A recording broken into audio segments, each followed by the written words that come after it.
G'day guys, Sensei Baz here. In today's video, I'm just going to bring you a quick breakdown of all our MMA fundamentals, alright? From our jab, our cross, rip, uppercut, our front kick, our knee, our side kick, our round kick, our stance, the way we should go about our footwork. We're going to go through a sprawl and a shoot today, yeah? It should be a nice quick video just to give you an idea of what you should be thinking about on each of these techniques. Alright, so the first thing we should always be thinking about when it comes to martial arts is our stance and our footwork. Yeah, so number one, our stance. Yeah, I never want to be flat-footed. Yeah, you think about when you're walking, if you're flat-footed, you can't move, yeah? You got to slide across the ground. The first thing you got to do to walk is put your heel up so you can walk. This one goes up, so you walk. So your back heel always comes off the ground first when you're walking. So let's just cheat a little bit and have it off the ground already. Yeah, so I should be shoulder width apart either way, meaning if my body's facing this way, my feet should be outside of my shoulders. Yeah, if I leave my feet there, turn my body, my shoulders should still be inside of my feet. Yeah, so that's called shoulder width apart. My front foot should be facing the way I want to go. My back foot should be on a 45-degree angle with my foot off the ball, yeah? So, footwork, yeah? Number two, our footwork. A good rule of thumb, especially while we're learning, yeah, is any direction I'm going, that's the leg that should move forward first, the closest to the direction I want to go. For instance, so if I want to move forward, my left leg, my front leg, moves first. Whatever this does, the back leg replicates it. So if I go 6 inches this way, this one comes 6 inches. Yeah, if I'm going backwards, the back leg is the closest to the direction I want to go, so that's the one I'll move first. Move, and come back with it. Move, come back. Move, come back. So if I want to go to the right, same deal. My right leg is the closest to that way. So right comes first, and the same on the other side. The left will come first, yeah? So any direction I'm going, that's the leg that has to move first. All right, so a rule of thumb is never cross our feet over, yeah? Because then you get high-sided on your body and you'll lose a lot of balance, yeah? A lot of control. So I always like to say, build all of your strikes like you would build a house. Yeah, you never build a house on a sandy, marshy or muddy ground. Yeah, you build it on concrete or rock. Something that's strong so it can support the walls and the roof. Yeah, so if I've got a strong stance, it means my strikes will be better off for it. So once I've got this stance and my footwork in it, I never want to have my feet locked like this, yeah? I always want to have a bend in my legs. So if I get hit, anyway, I've got balance both sides and it's a lot easier to move. Yeah, imagine if I've locked my hand, if I've locked my leg like this to do a jab, but someone's going for a side kick, yeah? My knee has nowhere to go. But if I'm like this, I've got power or I've got control to be able to do something about it or move away quickly. Yeah, so keeping those in mind every strike we always do. So number three we're going to go through today is our jab. Yeah, so what we want to do is to have your hands up. I just pull my hands up to the sky, drop them down, yeah? I want to get them about chin height. I want my back hand slightly higher than my front hand, yeah? So I'm in here in my good fighting position.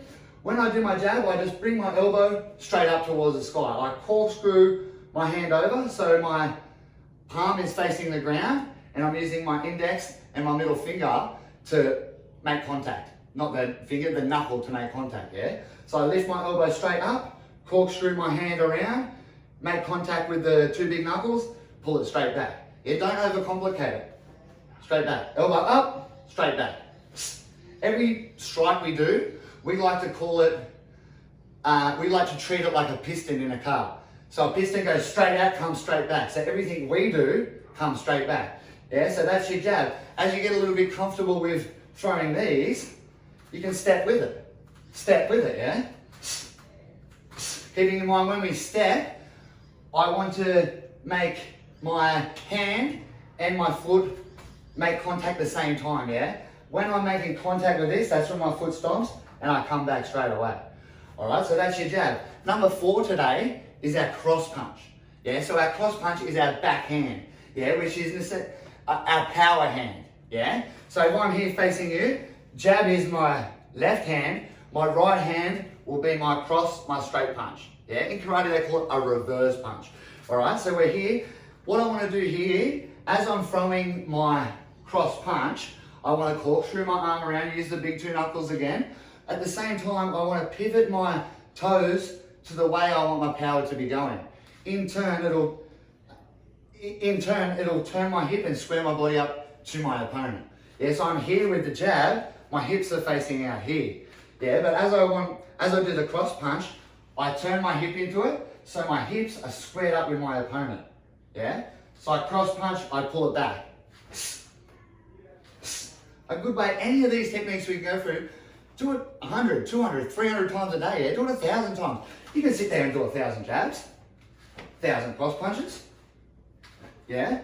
Every one, make sure I'm turning my hip, pivoting my foot and rotating my shoulder into it, yeah? Everything comes straight back, all right? So keeping in mind the pivot of the foot, on number 5 today, we're gonna go through our rip punch, our lead hook or rip punch.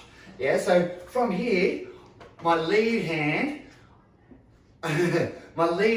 will, I want to dip slightly to my left, slightly to the shoulder I want to use, yeah? So I dip slightly, so I chamber this shoulder up. At the same time I throw my rip punch, I pivot my foot the way I want my strike to be going, yeah? So I'm here, yeah? Another good rule of thumb on this one is, as I'm doing my strike, my wrist, my elbow, and my shoulder should be the same height. Yeah, if my elbow's lagging down, I'm coming up on an upward angle, I can easily fold my wrist back over the top, yeah? Same thing if I'm coming on a downward angle, I could easily roll it under. Yeah, so make sure as I'm doing it, my wrist, elbow, and shoulder are all the same height. So there's a few different ways we can throw a rip, yeah? We can throw it with the back of our hand facing towards the ground and our thumb towards the sky. Yeah, but I believe you have to be super close to be able to do that, yeah? What we like to do is still have the two big knuckles making the contact, yeah? So wrist, elbow, shoulder, all the same height, pivot my foot back to my base. Slip, rip, back to my base. From here, everything comes back straight away. So, number 5 we'll go through today is our uppercut. Yeah, so uppercut you can do it from the lead or the rear arm. Same with that rip punch we did before. You can do it with the backhand too, yeah? Backhand rip punch. All right, so this time the uppercut, same deal as my cross punch. I don't want to come down to my hip and do this big looping motion. Yeah, it takes too much time, too much twist and torque on my body, yeah? I want to come straight from here. The closest point from A to B is the best way to throw the strike. Yeah, so I'm here, I turn my hip, pivot my foot, throw my strike straight up under their chin, yeah? So I'm here, yeah? Big two knuckles, and come back like this. From the front will look like this. Twist, come back. Here you are. All right, so the next one we'll go through today is our front kick. Yeah, so we went through the stance, the footwork, the jab, cross, rip, and uppercut. Yeah, so number 7 today would be the front kick. You can do this from the lead leg or the rear leg. Yeah, there's multiple different ways people can throw a front kick. In the karate style, we can do a stabbing front kick, yeah, which doesn't have the big motion up here, the big knee up high first. It comes straight up, impacts your target, and comes back, yeah? It's a very sneaky strike, but because your opponent has a hard time picking up if it's coming straight up like this. Yeah, your eyes pick up lateral movement very well, but the horizontal movement they have a very hard time seeing, yeah? So when if I've got my right leg back, I pull my leg straight up, push it out, pull it straight back to where I started from, yeah? I want to use the ball of my foot. I don't want to use my toes to do the kick, or I don't want to do it flat-footed. That's more of a push kick, yeah? I want to use the ball of my foot and then pull it back. I can do this with the front leg or the back leg. As we do it, I make sure I shift my hips into my strike and pull my shoulders away from my opponent. I don't want to stay upright like this. Yeah, I really want to make an effort to pull my shoulders away from my opponent. All right? So, the next one today, number 8 we'll go through, is our side kick. Yeah, like the front kick, there's multiple different ways you can do a side kick, yeah?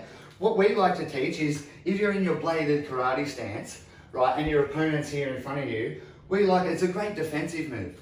So say if I'm here and I'm teeing off on my opponent, and they read me and they come back, I can lean back and do my side kick. Yeah, a good way to do this is, if I start in parallel stance, I pivot this one slightly 45 degrees this way, I lean back, put a lot of weight on my back leg. I want to pull my heel up first. So my heel is the furthest point on my body. I don't want to put my knee up first because it takes too much twisting motion to do my kick. Yeah, I want to pull this up so my heel is the furthest point. From there I just bring it straight out and straight back and then down. Yeah, so pivot foot, lean back, use your heel, come back to your base. Yeah, so my hands are up, leaning away, pivoting my foot, using my heel back to my base. Yeah, we can do that on both sides. Yeah. All right, so the next thing we'll go through today is our round kick. All right, so the round kick is every kick, there's multiple different ways to throw it, depending on what style you're in, depending what the goal or the outcome you want to achieve as well. So the way we like to do a round kick or teach a round kick is, if we're in a nice wide stance, I pivot my foot about 30, 45 degrees. I want to bring my shin bone up, I want to point my toes, I want to use my shin bone, and I want to bring it back, yeah? So in the traditional Japanese karate, it's called a mawashigiri, yeah? The meaning it comes straight up from point A to point B, straight up, and then straight back, yeah? We can go high with it, or we can go low with it, yeah? Muay Thai, they always like to throw all their weight into it, but we reckon if you go around here, I've had to take my eyes off my opponent. So it's very bad unless you're very, very comfortable in that situation. I never want to take my eyes off my opponent. And another thing that happens is I cross my legs over, yeah? Which is another rule of thumb for our footwork. We don't cross our legs. So if I'm here, pivot, use my foot, bring it back. And this way, it's very good for the control of my body, yeah? Because if I miss, I might be able to just keep going, yeah? But this way, how long does it take me to get back to my stance, yeah? Back to my base, yeah? Because if I'm here, I can't fight anyone, yeah? Unless I'm using my back kicks and things like this. But from here, boom, I'm always in a good balanced position, and I've always got mindful of defense, yeah? I've always got a good, strong posture. All right, so, of course, you can do that to the leg, ribs, head. Always pull your leg back butt, yeah? Don't go and leave it here. Or like I said, try to, especially while we're practicing, try not to go all the way around, yeah? All right, the next technique we'll do today is our knee, yeah? So a knee, like I've said on everything here, there's multiple ways we can throw it, yeah? So that you can grab your opponent, pull them down into it, you can brace them up, come forward for it, or you can simply wait until they're coming towards you and do a body knee for defense. Yeah, so the way I like to practice is if you do it with both legs. Yeah, so say if you've got your right leg back like this, there's not really a certain way to do it. You can have your foot up like this, or you can have your foot like this when you're doing a knee, yeah? You can point your toes like this, or you can have it up like this. But we teach, and I believe that you should always point your toes. Yeah, because if you're doing this, it's only one little thing, but it's a bit lazy. Yeah, if I'm doing this, I'm always thinking about my whole body. Yeah, so a good drill for the knees, yeah, if I'm here, left knee, right knee, back to my base, yeah. Same thing as my kicks, I shift my hips back because I don't want to crowd over my knee. Yeah, I don't want to crowd over it. I want to shift back in case I don't have a good clinch on them and they're throwing something wild, I could potentially be out the way. Yeah, without the grab, what I want to do is put my left elbow in front of my face, yeah? By using the right knee, I put my left elbow in front of the face. I don't just go like this, yeah? And I'll bring it back to my base. All right, so the last two we'll go through today is a shoot and a sprawl. Yeah, so the shoot is to go for a takedown. Yeah, if someone's in front of you, you've got their reaction at them, they've planted their feet. What I want to do is I want to get get really down in my stance. I want to drop my front knee. I want to shoot through, and then I want to explode out this way. Yeah, so on the other side, I drop my left knee, shoot through, explode this way. So pretend someone's in front of you, drop left, or drop right, shoot through, explode to right. Other side, drop left, shoot, explode left. So whatever knee you drop, you explode that way.